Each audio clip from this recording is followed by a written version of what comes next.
Waalaikumsalam warahmatullahi wabarakatuh, Ibu. Makasih, Ibu.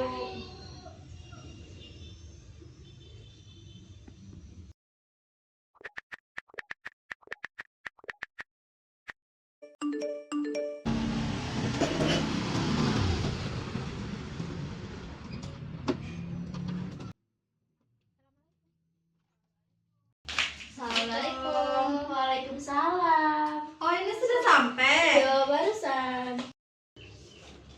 Tadi proyek trigonometri itu suruh ngapain ya? Kita disuruh menanalisis rute sama jarak tempuh mahasiswa Unsri dari Palembang ke Indralaya pakai trigonometri. Nah itu kan dari Palembang. Jadi kita ngambil rumah siapa itu kira-kira yang rumahnya di Palembang? Ya udah pakai rumah aku aja, kan kebetulan rumahku di Palembang. Oh ya udah, boleh. Terus tadi langkah-langkahnya apa aja ya? Itu loh yang dikirim ibu di grup. Udah buka belum? Buka Google Maps dulu ya berarti. Iya. Baru nanti kita hitung jaraknya. Oke.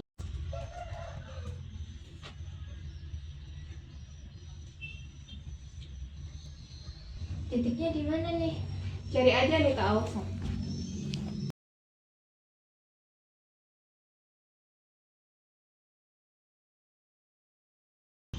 Nah, habis itu ngapain?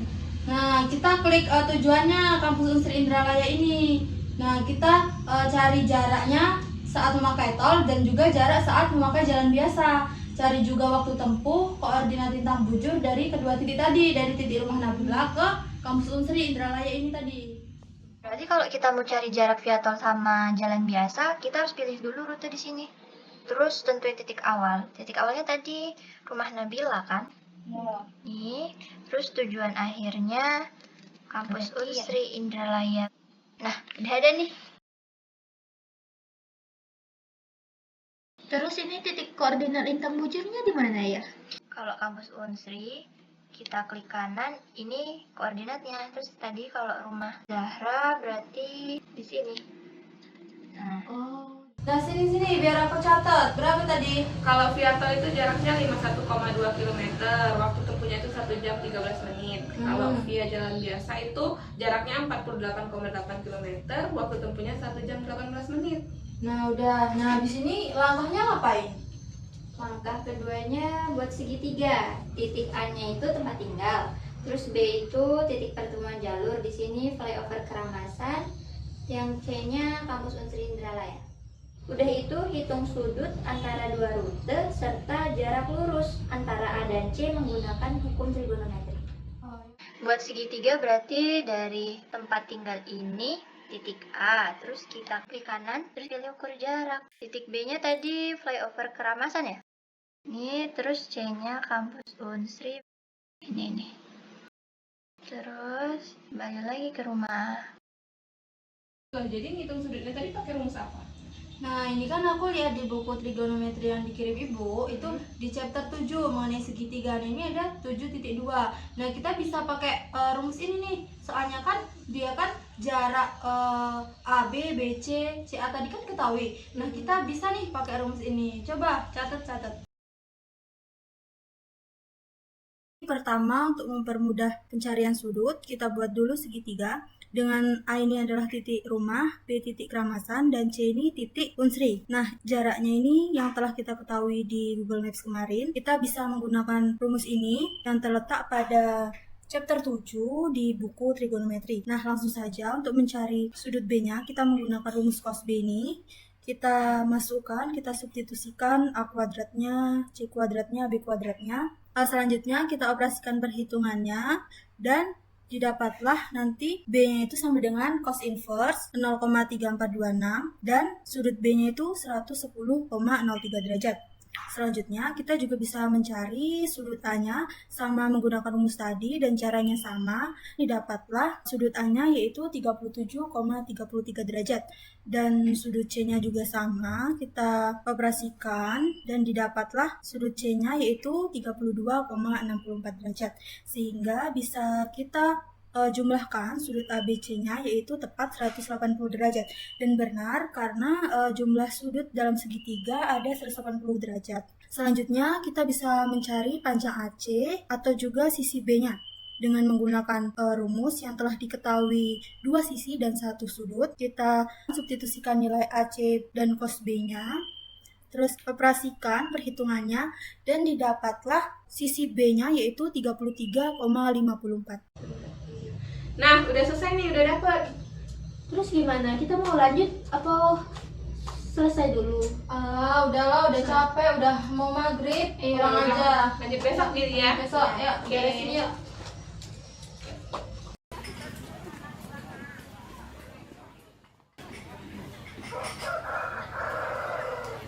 Nabila ini nggak bisa ikut kerja kelompok ya? Iya, katanya ada urusan keluarga.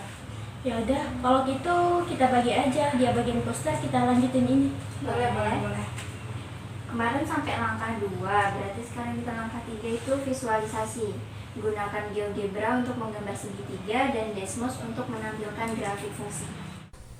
Jadi, untuk merepresentasikan bentuk segitiga dengan menggunakan GeoGebra, kita misalkan titik A yang merupakan titik awal rumah dengan 0,0. Dan dari apa yang kita ketahui kemarin, jarak antara AB kita masukkan dengan cara pilih ruas garis dengan panjang tetap, lalu klik titik A, masukkan panjangnya yaitu 19,25. Selanjutnya, kita juga sudah mengetahui sudut B. Jadi kita masukkan sudut B dengan cara pilih sudut dengan ukuran tertentu, klik titik A, lalu titik B, masukkan sudutnya 110,03. Langkah selanjutnya, kita tentukan ruas garis antara titik B dan juga titik C. Seperti tadi, kita pilih ruas garis dengan panjang tetap, klik titik B, masukkan panjangnya yaitu 21,05, lalu kita sesuaikan dengan ukuran sudutnya. Sekarang, kita tentukan ruas garis antara titik A dan juga titik C. Dengan cara kita pilih ruas garis di antara dua titik. Klik titik A, lalu kita tarik ke titik C.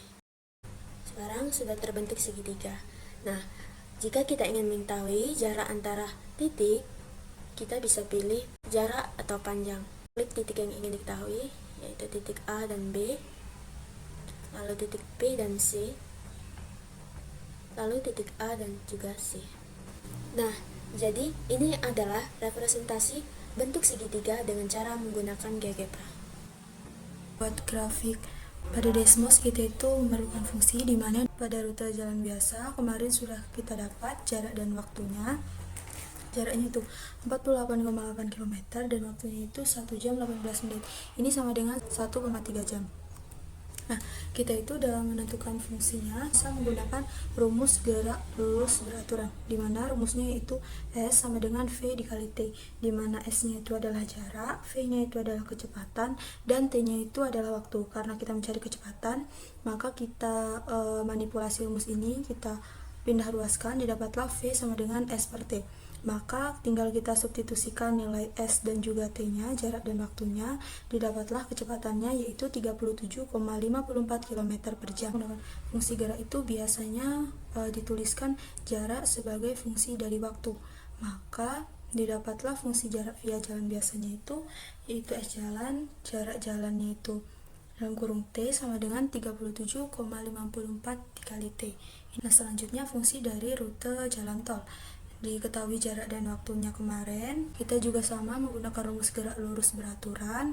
Kita cari kecepatannya, nah didapatlah kecepatannya yaitu 42,07 km per jam. Nah, jadi fungsi jarak via jalan tol ini yaitu jarak tol sama dengan 42,07 dikali T. Sekarang kita buka Desmos untuk menampilkan grafik fungsinya. Di sini kita ketik Desmos, enter, pilih yang pertama ini.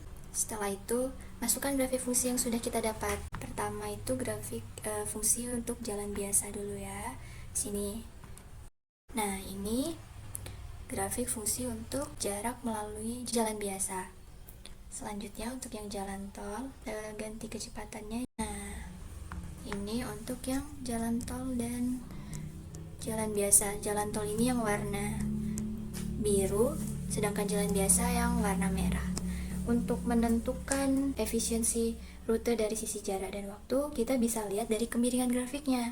Karena grafik ini berupa garis lurus ya, nah maka semakin curam kemiringannya, semakin cepat gerakannya. Berarti rute tercepatnya lewat tol ya? Ya, lewat tol. Di sini kemiringan dari grafik tol itu lebih curam daripada yang grafik jalan biasa. Oh, berarti rute terpendek itu nggak selalu jadi yang tercepat ya? Ya, nggak selalu jadi yang tercepat. Ya, karena bisa dipengaruhi oleh beberapa faktor, misalnya kemacetan, kondisi jalan, dan juga maksimum laju kendaraan tersebut. Oh, benar-benar.